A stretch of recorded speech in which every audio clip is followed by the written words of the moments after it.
You are listening to the US of NA, a series of stories about the founders and innovators shaping the non-alcoholic movement from every corner of the country and beyond. For a full library of episodes, go to usofna.com or make sure to subscribe wherever you get your podcasts. Are you a brand looking to find enthusiasts nationwide to collaborate with and get liquid to lips? Or are you a fan of NA beverages open to sharing free samples with your run club or community group, or maybe getting paid to do in-store samplings? Then sign up at irlnation.com, the industry's first platform aimed at creating in-real-life partnerships in the category. Again, that's irlnation.com. And how can we lean that into not only building their community, but also branching this movement and creating the safe spaces and having like-minded people together where you can just have a real conversation and also do some inner work without even realizing, for me, it's always like kind of healing a part of myself that I didn't even realize. Welcome to the US of NA bonus episode. I'm your host and chief optimist, John Eggleton, and that was Kayla Lewis from NAPS, Non-Alcoholic Party Scene, that you just heard from explaining the value of finding true NA community. More from her later. We love a good road trip, and this bite-sized episode is from our recent visit to Bluffton, South Carolina to attend the first Lowcountry Dry Fest, one of a handful of events of its kind that have begun to pop up around the country. As you'll hear, it was inspired by the Mindful Drinking Fest held annually each January in Washington, D.C. The last one was just a few weeks ago. The Lowcountry Dry Fest was put together by the trio of Kayla Lewis of NAPS, Jane Harmon of the Amethyst NA Spirits brand, which is based in Bluffton, and Jessa Francis de la Rosa of Untoxicated World. Up first is Kayla Lewis to tell us about what got the ball rolling and what she wants to see from putting on events that build community in the mindful drinking space. All right, I'm here with Kayla Lewis. She is with NAPS, Non-Alcoholic Party Scene, and we are at the Lowcountry Dry Fest in beautiful Bluffton, South Carolina, just a stone's throw from Hilton Head Island. For those who might be more familiar there, this is the first of its kind event here. And so Kayla, first off, welcome. Thank you for joining us today. And my first question to you is, tell us about the Lowcountry Dry Fest, how it came about. And I know you were at least partially inspired, as we were talking last night, about the Mindful Drinking Fest in Washington, D.C. So we'd just love to hear how this all came about. Awesome. Well, thank you for having me. First of all, yes, we were definitely inspired by Mindful Drinking Fest and everything that they've been able to bring together such a awesome crowd of people, and then also highlight a bunch of different brands at the same time, because that's what we saw. We were like, how do we get more of our favorite products, right? Like in front of people, in front of a different audience. And so we learned a little bit from what they had going on, and then we kind of put our own spin on it as well. We're really focused on the wellness aspect, the yoga aspect, those deep levels, and they're all connected and they're all important. So we took the fun aspects that we saw at Mindful Drinking Fest and tried to integrate those. Like, we're having a silent disco tonight. It'll be really fun.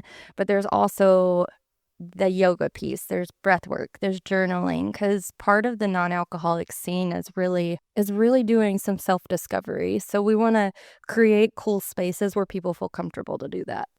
So I think, as we're seeing more of these kind of regional events taking place around the country, we see the health and wellness aspect of it, which is really so important, as you just described, and so connected to the NA space. It's all part of just healthier living, which obviously people are focusing more energy on. As you look to potentially do more of these events, is that something you think will always be a part of that? And I guess, what are you most excited about and kind of seeing those two things together? Yeah, definitely. We plan to do much more of these in a different way, kind of throughout the country.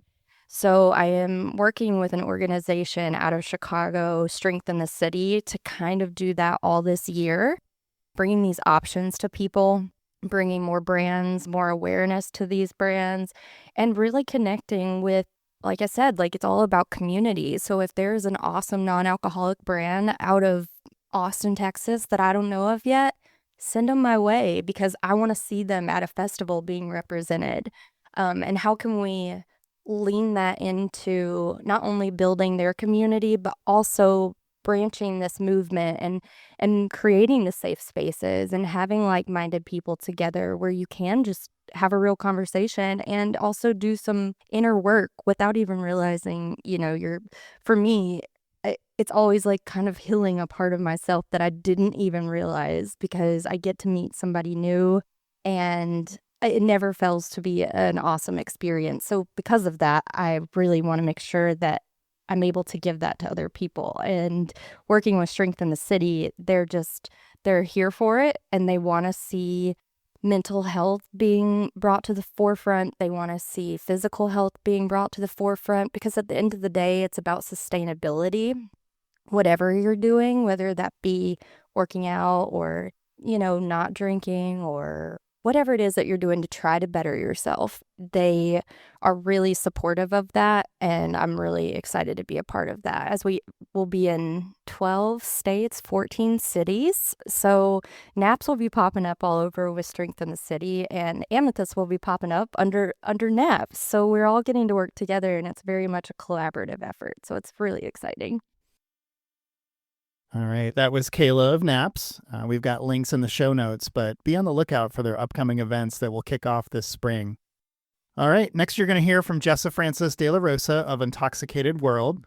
She's a yoga instructor and writer and led much of the wellness portion of the festival, which, as she explains, is something that has a lot of personal meaning for her, in particular, wanting to help people find their why.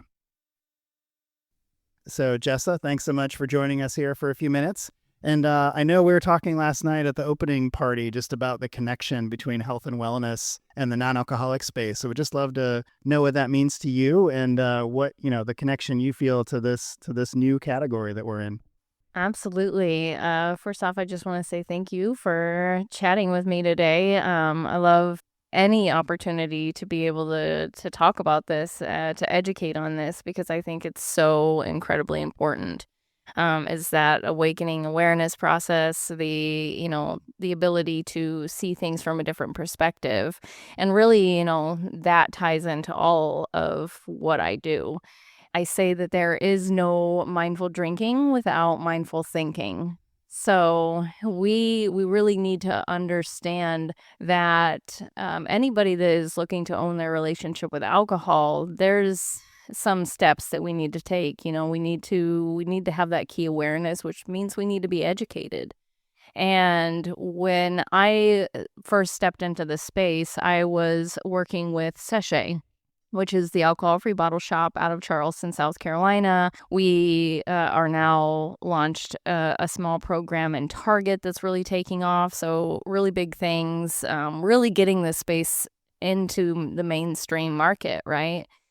However, I started off with just this little bottle shop, tasting and trying all the different products, filling in the shelves, learning everything I could. And I'm a writer. And so I started writing the Meet the Makers posts for the website and was just getting to know the different brands on like a more intimate level, like what their why was, what they were doing, and really getting to know the product, and that was really, really amazing for me. Because then when I was speaking to the customers, I could truly speak to the brand and it really helped with the sales process. But then I was learning the people that were coming in and they were sharing their stories with me. And so it just got like deeper and deeper connected with this really strong why for myself. And I had always been kind of focused on health and wellness. I grew up in martial arts. I had a second-degree black belt when I was 14. And my mother was a personal trainer and she taught like different just fitness classes and things like that as well. So that was like a big part of my upbringing. And then I joined the military and I saw how much alcohol affected our military members and myself in the military. And I knew that it was affecting PTSD and all of those things. And so all of this was just bubbling up for me. And that's when I left Sachet to start up my own consultancy, Untoxicated. and just wanted to get the word out, educate the hospitality industry, really help the bottle shops and the brands thrive and survive as much as they could in a growing economy, in a growing space that still needed a boost, right? And so just gradually, I say the universe kind of threw yoga in my lap, and I became a trauma-informed yoga teacher. And at first, you would think, okay, yoga and alcohol-free, but it really, truly blended it together in a completely different way, especially when I started tying in that trauma-informed piece, because that really helped me see, the psychology behind it and help people recognize that their story that was playing in their mind had this significant impact on obviously their relationship with alcohol or anything else that they were consuming. And so that was a long-winded answer, but that's how it all kind of got started for me. So last question I have. So I know tomorrow you're doing the intention, I believe, to kind of close out the program here. How do you view, and we were talking with Kayla earlier from NAPS just about this festival, and it's the first year for it, and we're seeing more and more of these around the country, which is exciting. What for you do you get excited about related to that? And, what are you hoping to get out of these kind of events in the future? Yeah, I've been blessed. I've been able to be a part of the Mindful Drinking Fest for the last couple of years and getting together in community and bringing it down here to, the southern states, and this be the Lowcountry Dry Fest is really, really beautiful and significant for so many reasons. And when we were coming up with all of the different events that we wanted to put together, I was like, I'm going to teach yoga, I'm going to teach breath work, we're going to do all these things. And I really wanted to seal the deal with this intention setting ceremony, because we're at the end of dry January and we're stepping into the rest of the year. And so we want to say, okay, I want this mindfulness to continue. I want to keep going forward with this mindful thinking so that I can own my relationship with my life and have a solid intention, a solid why for continuing this journey. And so when I put together the intention setting ceremony, not to give too much away, but that what it really was is we're going to be looking at what is your why and what is the intention behind moving forward. That whole don't stop now, you can keep going, and giving people inspiration and motivation to know that they don't need a dry January challenge to have autonomy over their life and to make clear, conscious choices. And that's what this is really giving them the opportunity, is that perspective. I'm going to share a little bit of my own story and then talk about how they can build the rest of their year. Again, that was Jessa Francis de la Rosa. We've also included her info in the show notes. She works as a consultant wearing a lot of hats, including as an NA consultant and wellness coach. Last up is Jane Harmon, brand manager for Amethyst NA Spirits, the main reason we were all gathered in Bluffton, where they're based. The Burnt Church Distillery hosted the entire festival, and it's the sister brand to Amethyst. Here's Jane admitting that the festival took an extra couple of years to get off the ground. There's no shame in that. And how Amethyst came to be an NA brand in 2021. So, Jane, thanks so much for spending a few minutes with us. And first question to you is, I would love to hear the story of Amethyst. I know it's part of a family of brands, and there's a great story behind that in terms of just some of the why. So we'd just love to hear a little bit more about that. Yes. Burnt Church Distillery was founded by two brothers, Sean and Billy Watterson. And when they were coming together to decide what kind of experience they wanted to have here for their customers, they realized that about 20% of the people that walk through the doors here won't drink. So Amethyst really was born out of that, because they didn't just want to, hand somebody a water. And Sean is our creator / mad scientist behind the flavors, and he created the blueberry ginger mint and the lemon cucumber serrano first, and people just loved it. And so we have it on the menu here. We sell a ton of it. We have it in our little shop and just have grown from there. So that's really kind of how we got started. And that was back in first sales were in 2021. And I came on board in 2021 as well. Excellent. So yeah, you mentioned, that they realized that a percentage of their customers weren't drinking, and obviously Amethyst fit that need for them. What are you guys thinking about as the brand goes forward? So, as we see events like this come up, and first off, I'd love just to hear your thoughts. I know you guys are kind of the co-host or the local host really here of the event itself. So is this something you plan to have as part of what you hope to be doing going forward? Yes, it's kind of a funny story. A couple years ago, I wanted to have something like the Lowcountry Dry Fest and put it out there, put my heart on my sleeve, and nobody signed up. So I was like, okay, well, I guess we're not going to do this. And then last year, I got together with Kayla from Naps and with Jessa from Untoxicated World, because they're like two of my besties in this community and we do a lot of stuff together. So I said, you guys, I want to do a festival. Will you help me? And so we got together, we started planning, and over the fall, we got everything together. And today we're having this amazing festival, and there actually are people coming.